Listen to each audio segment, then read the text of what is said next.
Good evening. Good evening, Facebook. How's everybody out there? This is Coach Martin with Always Triathlon Club. Glad to have you all here this morning.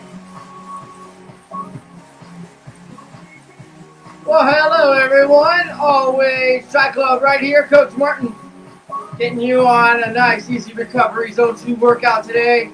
Triathlon question and answer class today. So if you have any questions triathlon related, send them to me. I'm more than happy to answer them while we do a nice, relaxed Zone 2 recovery ride. Moving those legs at a nice, easy 85 RPMs. Somewhere around a 3 or 4 on a 1 to 10. Nice and relaxed.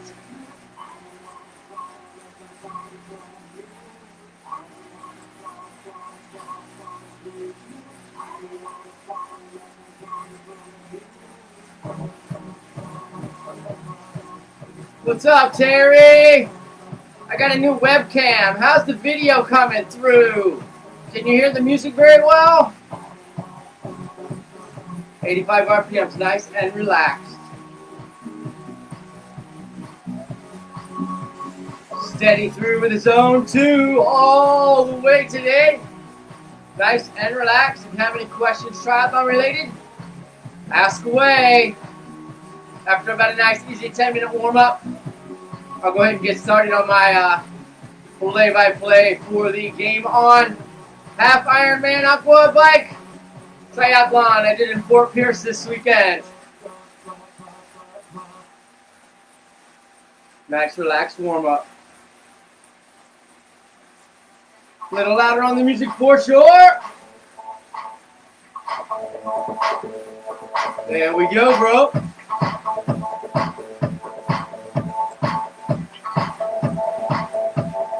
A triathlon is a combination of swimming, biking, running at any decided distance. And thank you for your question, Marty.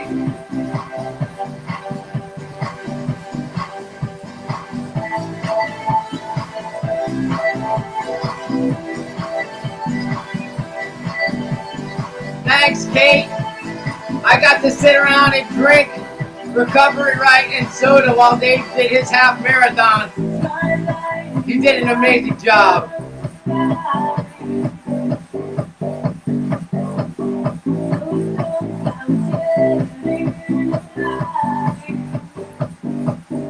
I love you too, Marty. Thanks for stopping in. Good to see you, or at least hear from you.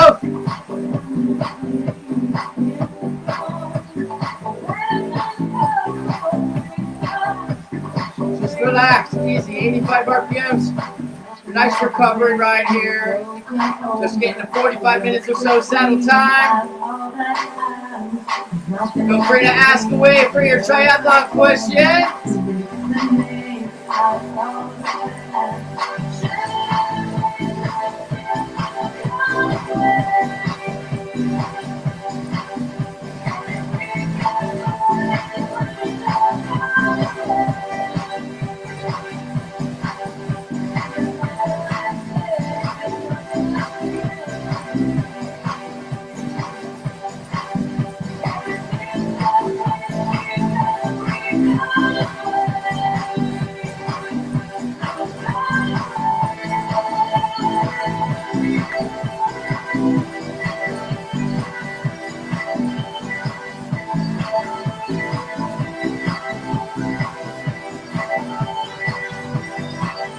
Keep those legs nice and relaxed. 85 RPM, nice and easy. A 3, 4 on a 1 to 10.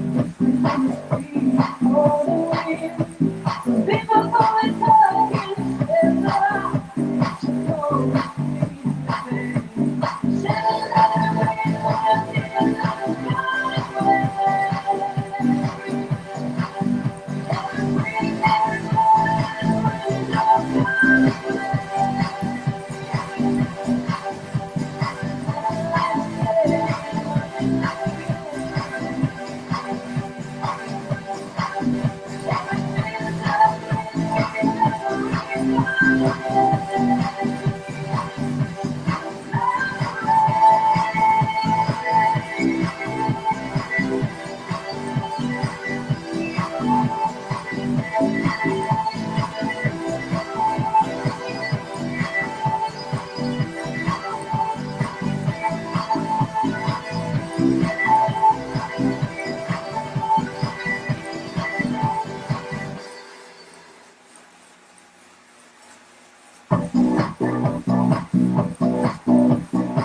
those legs moving nice and steady at 85 RPMs. Keep that heart rate in zone 2.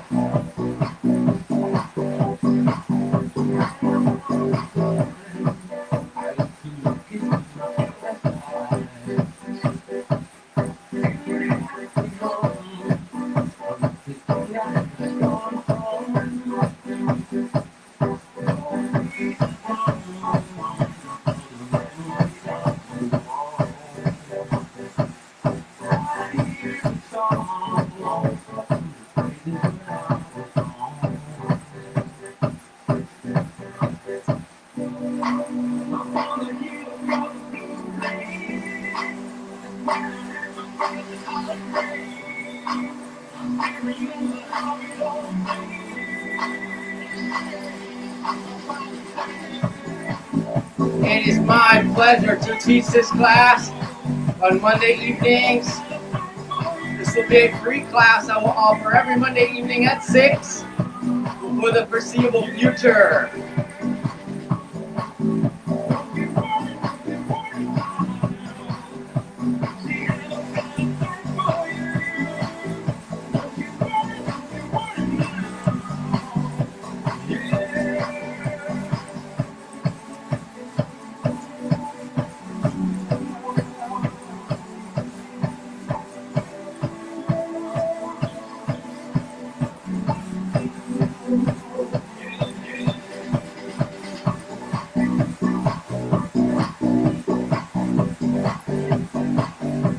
Alright, kind of quiet out there tonight, so I'm going to go ahead and get started with my Q&A, but I will create my own questions for now until you all join in.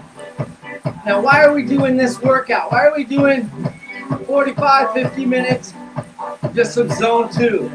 And what this does is it keeps you at a low level of effort. Okay, so this can serve two purposes. The reason I personally am doing it is because I did a 56-mile all-out time trial sprint yesterday, and I'm just trying to get my legs some fresh nutrients so they don't feel so bad. So when I go back to training harder on Tuesday and Wednesday, I have the energy to do so, and my legs are getting repaired. Okay, because the legs, your muscles need the oxygen and the nutrients that are in your blood. So by moving at a nice moderate or low heart rate for recovery effort, I'm actually accelerating my recovery versus not exercising at all.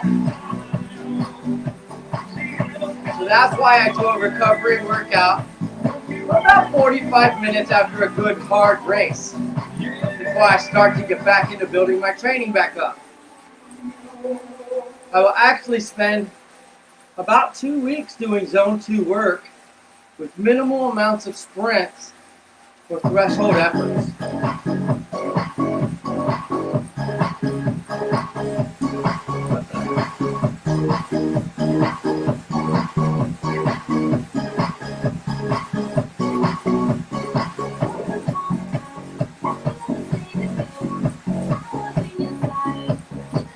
Easy legs, keep them moving, 85 RPMs or higher. But don't let that heart rate zone get up into zone 3. Just relax.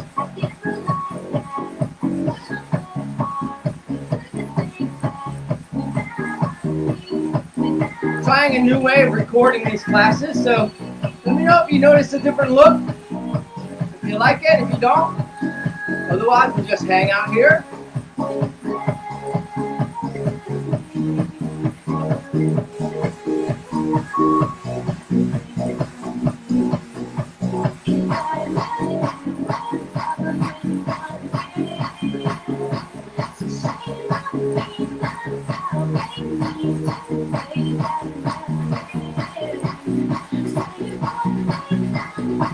Excellent. We're about 10 minutes in. We like to be feeling nice and warm. Your heart rate's relaxed. You can talk, have a conversation, all that good stuff. Just relax. Now, my name is Coach Martin Wagner. I have been doing Aquabikes for 2 complete seasons, dabbling in triathlon here and there, but I'm basically nursing a chronic foot injury that comes into a knee injury. So I really started accelerating in Aquabike. The thing about Aquabike is it doesn't have the 3 sports, obviously, so it's not the triple threat element. So you pretty much have to be a straight badass at swimming and biking to get on a place, to get your podium, or to win. So I'm going to tell you about my season and about how it ended. My season for 2020 ended yesterday with my Aquabike at the Game On in Fort Pierce, which I have to tell you, we're just grateful as hell to be able to race these days. So don't think anything that I'm saying is a complaint. I'm just trying to share with you guys because we all have bad races. We all make mistakes. It's about how many of them we make and how easily we overcome them. And I have a great story about how maybe I didn't do all the stuff that I needed to do in order to put me personally as an athlete in the right place. So to start off with, I signed up for this race about 3 months ago. Okay, but I had a strong enough base for my training that 3 months should have been more than enough time to get me prepared for a 56-mile bike and 1.2-mile swim. So, that being said, I go about my life and I'm coaching. I coach a lot of classes. I teach 5 spin classes a week, of which 3 of them are at the gym and 2 of them are right here. Okay? But I mainly have been focusing on coaching my athletes. Okay? Whatever my athletes need is what I give them.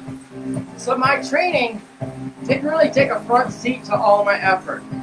Okay? If I had extra time, or not extra time, if I felt my body was prepared to do an additional workout, I would do a Martin-specific training. And that is the #1 mistake that most triathletes make. And after years of doing this, I found myself in the same spot of doing someone else's workout. You don't want to do someone else's workout. It's fun, you get to hang out with your friend, it makes it very social. But when you want a specific outcome at a specific race, you're never going to get that by doing your friends' workouts. Guys, one of the things that's kind of a downside of triathlon clubs, in a sense that the group ride turns into some testosterone festival, or some how fast can I go on this given Saturday, not taking into consideration the effects it might play in your overall training and personal gains.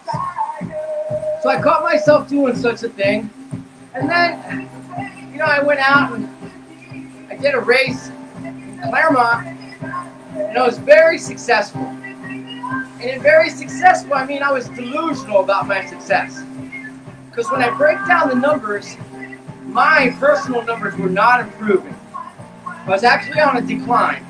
But when I got to this race, I had a fabulous result. I won by over 10 minutes, first place, and it was almost a curse.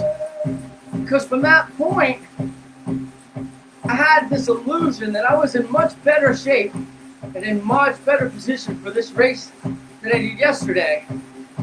And yesterday humbled. Okay? I had a nice big old slice of humble pie yesterday because of it. Okay? What I mean by that is the success of being a race that you win, but yet you don't do your peak performance, gives you this kind of illusion that you're in a better position than you are overall for your training. Now, don't get me wrong. I'm going to race as hard as I can race on any given day. But I can also prepare my body and my mind, just everything, to have a very successful outcome. So, first mistake I made was doing other people's training. Spending most of my time coaching and not focus on my training and my output, so Martin did not get specific training setting up for the race. And my second mistake was getting a little big from my britches, as in thinking I'm a little bit better than I really am. Okay? And when you do that, what happens is you don't put in the real time, you don't take the serious things serious, and then you start to make a bunch of stupid little mistakes. Okay? That being said, that's a little preempt to before the race. Okay?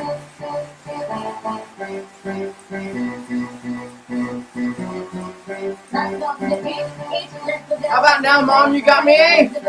Lorraine, can you understand what I'm saying, or am I still buffering?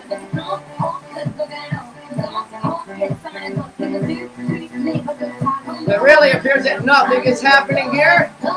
Nobody's joining in, and I feel like I'm just rambling.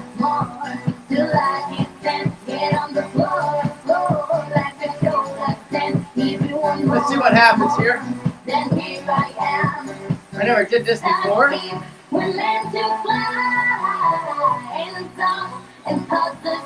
See if I can go on Facebook and see what I'm doing on Facebook.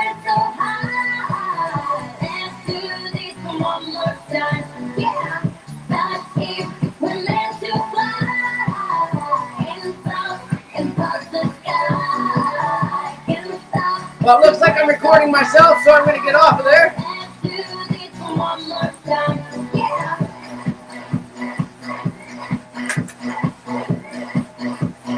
All right, I'm glad I'm good now. Let's hope it stays that way. So, here we go. All right, I told you the mistakes I made prior to the race. Okay? So then, you know, I look over the race online, and I see the course, and it looks pretty straight up, you know, just out the park, go south, turn around, go north, turn around, go south, turn around, go north.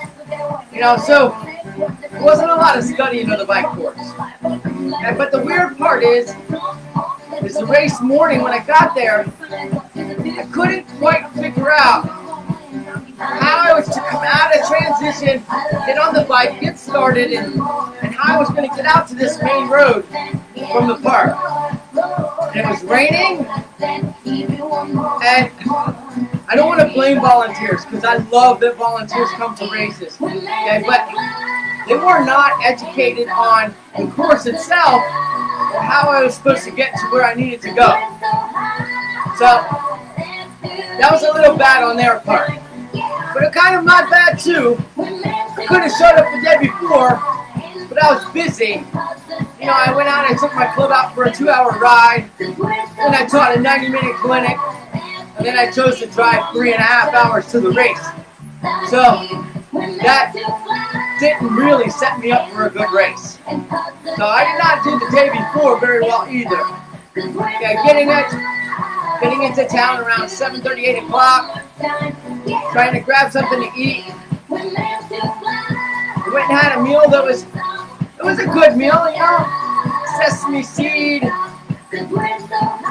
sesame seed salmon, some rice. You know, it was a good meal. It was a good pre-race meal. It wasn't like I messed up on that. I just probably should have had a lot more calories. I got a decent night's sleep, you know, about 5 hours, 6 hours. And I got up in the right time to fuel, and I normally have chocolate chip pancakes, eggs, and sausage. Well, to get that, I'm going to have to drive a little bit out of the way, so I go to the Waffle House. And I get breakfast, but it's just not what I wanted. So I only ate 2 eggs, a piece of toast, and a slice of bacon. Which for me is not enough calories before a race like that. So So I didn't set myself up very good with that. Now, I did drink a lot of water that night and that morning, so I did have my hydration almost prepared. Okay, the hydration part I did pretty good on. The rest, my body, putting in enough calories before the race, could have probably done a better job with that. Okay? They say you're not supposed to eat like gluten, like bread, and pancakes, and stuff like that. But I don't know. I like having something a little heavier in my stomach, especially on race day. You get the butterflies, so, yeah, minimize how much sugar you're taking in, for sure, because you don't need any extra sugar. But eat whatever comforts your stomach, settles you down for the morning, okay? I just didn't do a good job at my pre-race meal. I had my banana 20 minutes before, which I always do. That helped. Nice goo right before that. So my stomach felt great starting the race. I was, to say the least, I was overconfident. Because I had some competition in this race that I knew was really capable of putting the ass beating down on me. And I really didn't take it serious enough. Okay? Really hope this is coming through, because I'm throwing out some gems here, folks, as well as showing you I'm eating some humble pie. So hopefully this goes out really well. So anyway, I got my warm-up in. I feel great. The water's perfect. Fish are moving around, living their lives. It's pretty awesome. It's a great venue. The weather forecast the day before says, it's going to be windy and rainy just before the race starts. And then it should clear up. The wind should stabilize. And so, it was good. The roads were wet, so I did let a little bit of air out of my tire. And probably too much. Okay? When I finished the race, I only had 40 pounds in my front tire, where I really thought it was only down to about 85. But I must have let way too much out. And again, made the rookie mistake of misreading my pressure gauge, or having a bad seal on the valve when I read the pressure gauge. Something. Just tiny little mistake is starting to add up in the series of mistakes that I'm making. Okay? So, I'm an average swimmer. Solid average swimmer. I am not the fastest guy out there, but I am not going to be the last guy either.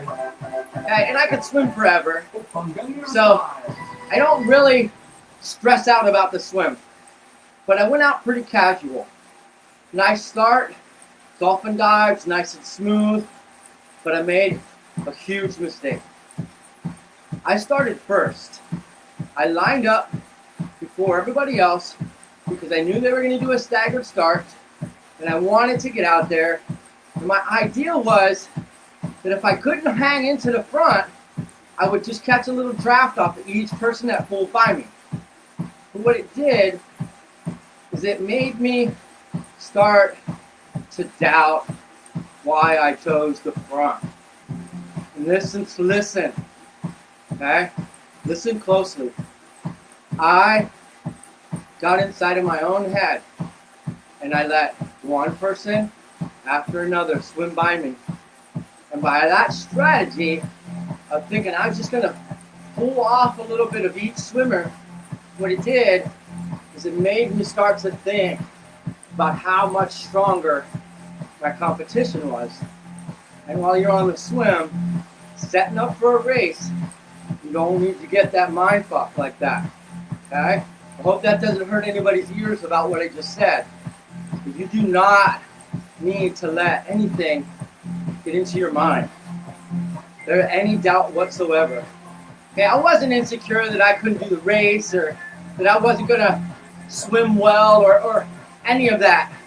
I just started doubting whether I was up for the competition I was ahead. And that's not usual for me. So it caught me by surprise. And I got in this little battle inside my head while I was swimming. Okay?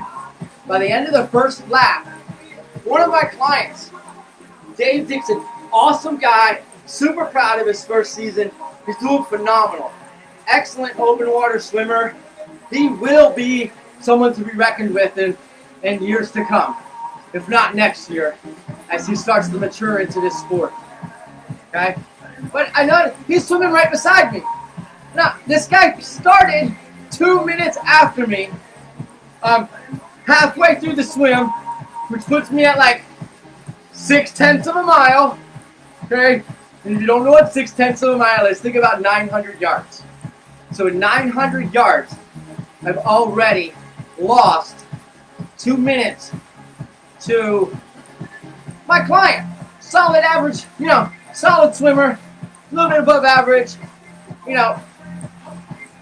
But you can imagine I'm allowing that little voice to get louder and louder in my head. And I've done enough of these races, and I've fought enough from behind that I definitely didn't let it destroy me. But it's just one little more mistake. One more little mistake. It's just starting to add up. Alright? So, second loop, I pass, Dave passes me. And as I come in and out of the water, I have more experience. I've got a more aggressive technique. So I pass him on the turnaround. And then, within 100 yards, he's back out in front of me. Now, I settled into my swim at this point, and I'm really starting to, get in the zone of the race. Like, all the anxiety of it starting and all that stuff is worn off. Now it's just time to put the work in, okay? I'm not letting my mind get to me anymore. I'm just keeping with my swim, making sure I got that shallow breathing, keeping a good, smooth rhythm, and I pick up the pace a little bit. Not crazy good, but just a little bit. Okay, so second lap of the swim's pretty good, actually. My boy Dave, he's only 50 so yards ahead of me, so I'm just kind of swimming through it. I'm not making up any ground, but I'm not losing ground anymore. And the coolest damn thing happens. I'm on the return for the second loop. So I'm 3/4 of the way through. And every time I look to the left to breathe, I see this big, beautiful double rainbow. And I literally just took some time, swimming nice and relaxed. I looked and I checked out that rainbow, and I just appreciated where I was. And I'm like, look, we want to win this. You need to get inside, get your mind right. You've got too many things distract you. You're surrounded by all this awesomeness, all these great athletes, this beautiful sun, that rainbow. It was just an awesome moment to really figure out why the hell I was there and to remind me what I was doing. Okay? But I was still not 100%, in my zone, having my type of race. So, come out of the water. Dave's not too far ahead of me, and I'm a much more aggressive in transition. And plus, he's doing his first 70.3. You can't expect him to be nearly as aggressive as I am doing an aquabike, and really, for all intents and purposes, thinking I'm going to win this thing, okay? Not giving Mr. Dugan the proper due that he's due. And I got tons and tons of respect for Dugan, okay? He did an amazing race, totally kicked my ass, and I promise you that if I ever have enough pride and respect to get on the same course with you, I will offer you a much better competition than I gave you and Fort Pierce. That is a promise. I'm not saying I can beat you, but I will give you a much better race than I gave you this time. That being said, thank you, bro. You're a fucking badass. So, now I got out of the swim. This guy in front of me set up his own little aid station, and his wife is there, and she's handing him Gatorades and shit. And again, letting him get into my race just because he's breaking the rules and cheating. Like, who am I? I'm not a USAT official.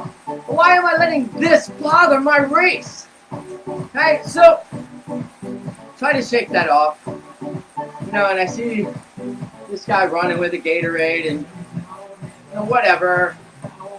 It is what it is. So, get to transition. I got a pretty smooth transition. It goes well. It's starting to rain hard. Transition area is pretty muddy. And I come out of the transition. And like I said in the morning, the athletes didn't know anything about how I was to meander onto the bike course. So, apprehensively, I come out of transition, and I see that I'm going to fade a little bit to the right, the mount line, and I hop on the bike.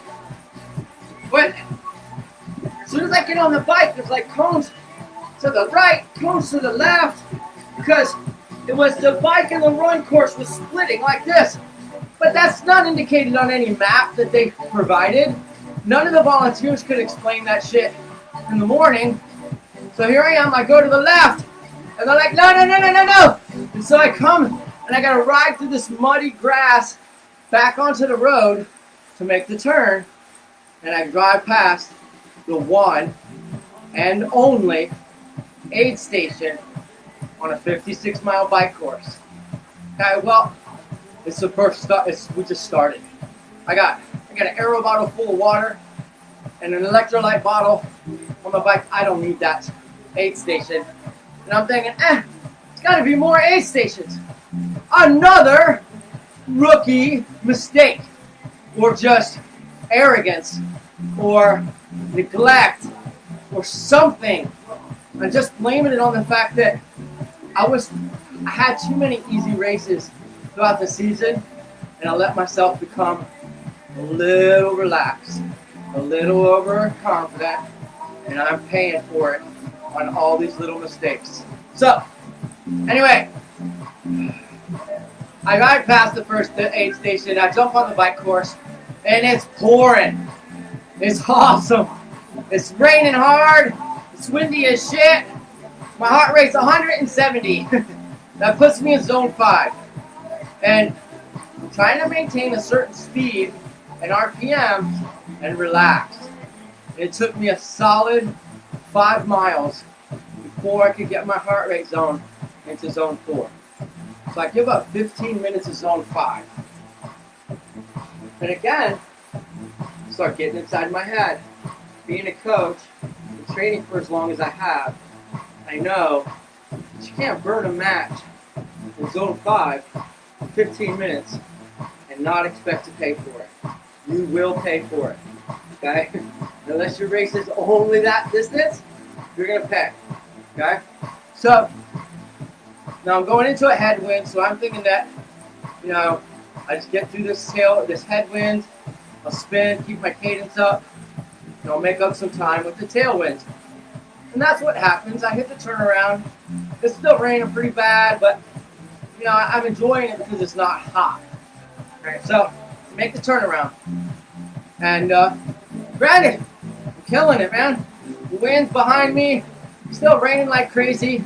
I'm at like 26, 27, sometimes 28. Just holding my watch where they're supposed to be. Trying not to over-race. So, I guess, so let's see, it's 14 one way. So somewhere around the 20 to 25 mile mark, okay? Coming up, I got about, it's probably closer to the 20 mile mark. There's 2 guys ride past me, sucking each other's tire. Like they're relaying back and forth. One pulls, the other one pulls. One pulls, the other one pulls. Straight cheating, you know? But, again, who am I? I'm not a USAT official. Why am I letting that get in my head? It's all about my race, and I'm worried about them. So, something made me decide that I was the USAT official rule police, and I start chasing these guys. Here I go, right back into zone 5 again. Okay? And I played that game for about 5 miles, and then finally I started thinking, Martin, you're racing way out of your comfort zone. you're starting to fatigue pretty badly, and you're coming up on the halfway point. This is the point where you should be turning it on, and you're blowing it out. Okay? So, I make the turnaround and blow right past the aid station. Why? I don't know. I don't know. I keep asking that question. Because as soon as I passed the aid station, meandered through the little turnaround, and got back on the course, I reached my hand down and grabbed my empty freaking water bottle. My water bottle's empty. All I got is 22 ounces in my Aero bottle. And I'm sure it's not even 22 ounces because I sipped on it a couple times already. So, I get about 7-8 miles into the first half out. And the wind's tough. I mean, I was averaging 23 the first time out, and I'm at like 21 now. And I'm still putting out the same wattage, but my heart rate's starting to drift. It's creeping up pretty quickly. And I can tell that if I don't do something, I'm going to fall apart. So, I don't have any drinks left. And I'm crashing. And I anticipate that there's an aid station because I wasn't sure, but I thought for sure there's got to be water at the turnaround. So, I take on a goo, and it locks up in my stomach. And I'm telling you, I was like, it's falling apart now. I'm cramping. I should not have taken that goo on an empty stomach. And all these things, I know better. I know this stuff. I coach this stuff every day. I train this stuff. I've done tons of races. These are mistakes that just shouldn't be made. So, I get to this turnaround, and there's no water. No aid station, nothing. And I say, you knew there wasn't one? You were just too damn hopeful. So, I make the turnaround. I got 14 miles to go. And I'm spitting and sputtering like a Volkswagen Bug with 2 spark plugs. So, you see this park on the right-hand side. It's got restrooms and a water fountain. Yeah, I know. It's a pandemic. Water fountain's probably not the coolest place to grab drink water. But anyway, I stopped. Yeah, that's right. I stopped on the bike course. Yeah. So I stop and I get some water. I start hydrating as I get back on the bike. I start hydrating. But I'm bumped. Like I allowed myself to bump. So now I'm just trying to survive. There's no way I can get back what I left on that course because I allowed myself to bunk and my body can't process my fluids and electrolytes fast enough to keep me, to get me back to where I really can race. So I'm doing everything I can to get back into it. Now, I go ahead and put my bike in a nice heavy gear and I stand up. I'm thinking, I'll just stand up and pound at a low cadence for a little bit and maybe my legs will come back. Well, there we go. Lost the chain. Sit down. Pretty good at just pedaling gently, getting the chain to clip, just flop back on so I don't have to stop. I screwed around for about a minute trying to do that, and it didn't happen. So I ended up having to stop to fix my chain. And I normally, of course, that takes 2 seconds, but now it's jammed up here and jammed up there. So I gave up some time there, but I'm already out of my game. Starting to think, what the hell am I doing this for? Why am I doing this? As I do on any endurance race, because I like to push to the limit and the edge. And I'm just like, I tell myself, I'm just going to get everything I can out of this. And I keep pushing. I'm redlining my heart rate and my power, just dropping a little bit at a time. Like I said, I'm a 240, 220 watt guy.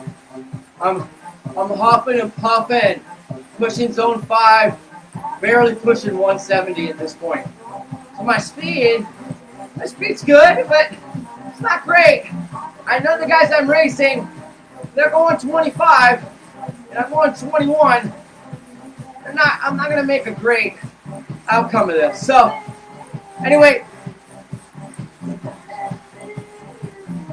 the worst part about it is the storms changed direction.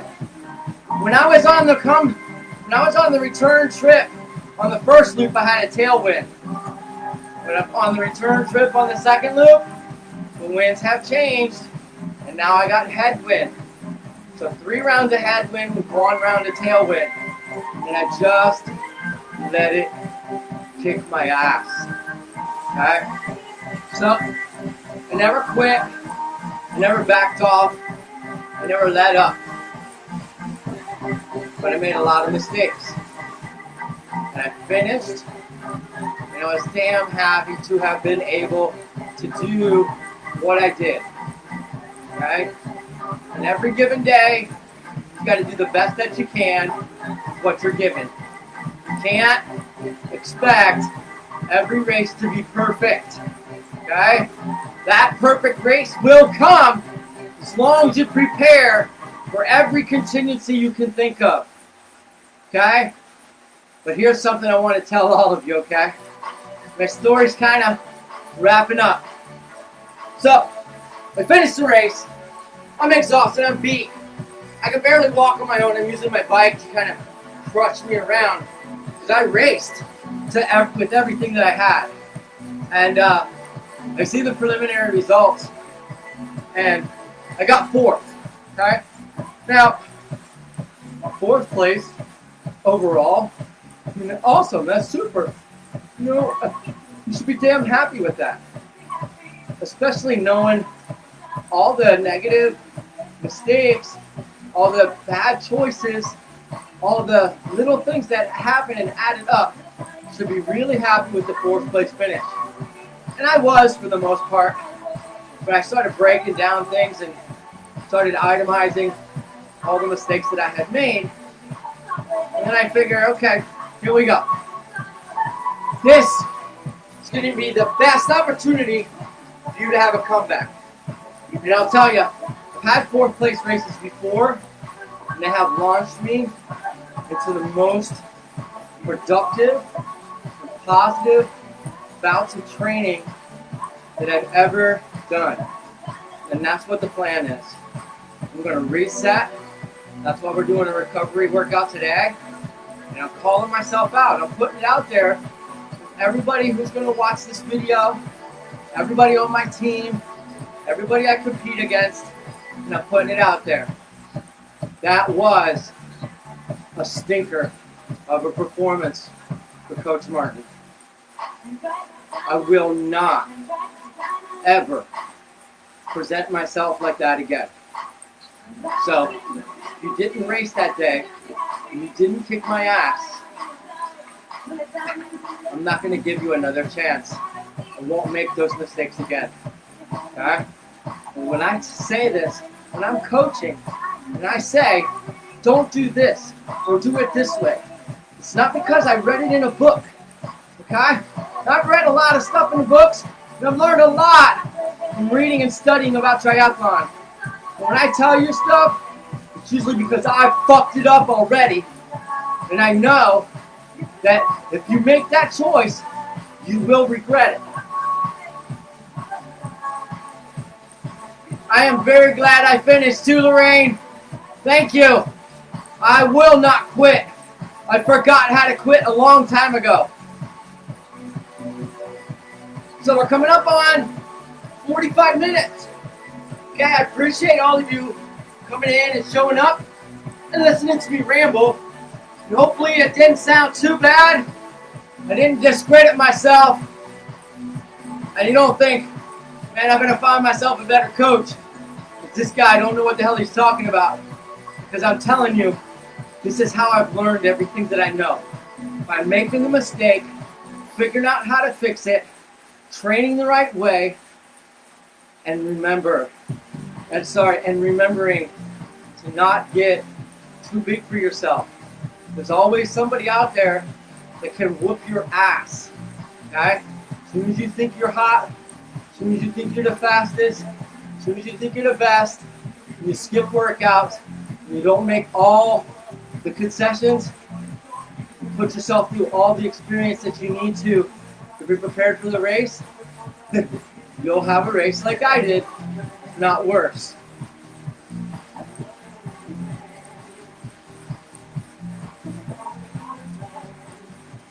Let's go ahead and cool it down. I'm going to hang out for another 3 minutes or so. If any of you out there want to talk, let me know. We're more than happy to answer any questions that you have. Oh yeah, by the way, so the 4th place results were a mistake. Okay? They had them mixed up, I guess, had the times mixed up. So I ended up with 2nd place in my age group. Alright? 3rd place overall, 2nd place in my age group. Now, that's great. And just finishing an event like that is amazing. Okay? But I can tell you now, it's going to motivate me so badly to train better, to be a better coach, to take every little detail and make sure that you've got it polished and make sure you're ready. Okay? Because mistakes are going to come, shit's going to happen, the weather's going to mess up, it's going to be hotter, colder, or your stomach's going to respond differently, or you're just not going to be that hungry for breakfast, or you're going to get stuck at IHOP or Waffle House when all you really want is grandma's eggs and bacon. Be ready. If you stick around with Always Triathlon and Coach Martin, I'm going to take you there. I'll take all the mistakes I made and do the best I can to help you not make the same mistakes. So that's really all I got for you today. This is the first time I've actually just spun and rambled. Hope it's good. Maybe I'll take a look at it later and see. You tell me. This is going to be on YouTube and it's going to be on Facebook. You take the time to watch this video. Let me know if you learned something. And I'm going to get out of here. You have an awesome day. I'm going to drop that resistance all the way to 0 or as light as I can make it. Oh. Always turn the ceiling fan off before you start your stretch. Sit up nice. Bring your arms up. Inhale deep. Exhale and pull those shoulders back. Pushing the chest forward.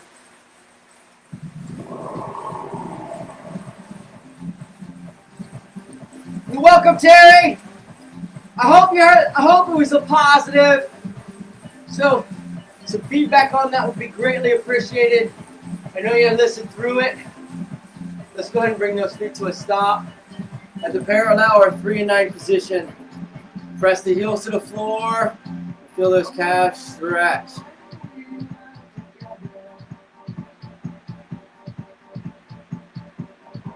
Hips forward to arch your back. And then push your hips back. Allow the arms to extend and drop your chin to your chest.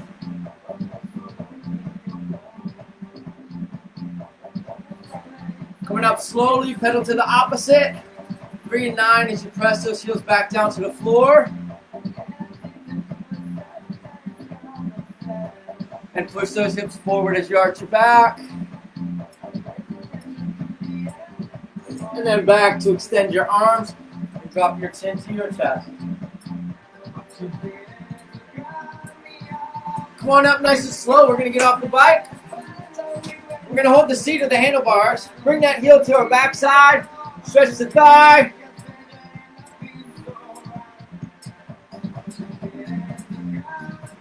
Did you lose me? Sweet legs.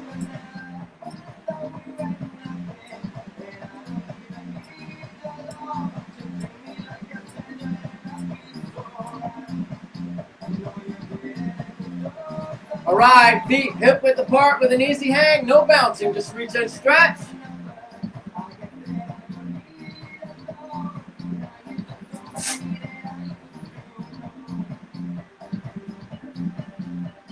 Come up nice and slow.